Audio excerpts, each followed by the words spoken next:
Vítám vás u pravidelného rozhlasového hlášení. Osada Ježkův Mlýn vás zve v pondělí 30. dubna od 18 hodin na pálení čarodějnic na ranči. Vatra bude zapálena přibližně ve 20:30. Do té doby se mohou děti svést na koních nebo využít trampolínu. Na ranči proběhne také soutěž o nejhezčí kostým čarodějnice a bude připraveno i občerstvení. Ve 20 hodin začne countrybal se skupinou Odraz. Vstupné je zdarma.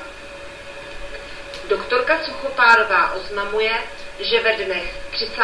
dubna a 7. května bude zavřená dětská ordinace v Hoštce. Zástup v těchto dnech zajistí doktorka Šarkádiová na poliklinice v Podřibské nemocnici v Roudnici nad Labem. Ordinaci najdete v 5. patře. Oznamujeme občanům, že městský úřad bude v pondělí 30. dubna pro veřejnost zavřený. Také pošta Hoštka bude v pondělí 30. dubna dopoledne zavřená. Pošta bude mít otevřeno v pondělí od 13 do 16 hodin. Upozorňujeme občany, že v době státních svátků, to je ve dnech 1. a 8.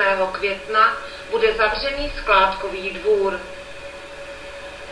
Občanské sdružení Mája, mateřské centrum Hoštka, pořádá v květnu burzu oblečení, sportovních potřeb a hraček. Příjem zboží proběhne ve dnech 2. až 4. května. Mája přijme od jedné osoby maximálně 20 věcí za poplatek 5 korun za kus. Tělovýchovná jednota Sokol Hoštka vás zve na fotbal na domácím hřišti. 27. dubna se utká Stará garda s mužstvem Bohušovice. Zápas začíná v 17 hodin. V sobotu v 10 hodin začíná utkání žáků proti Mšenolázně a odpoledne od 17 hodin hraje mužstvo dospělých s Vraškovem.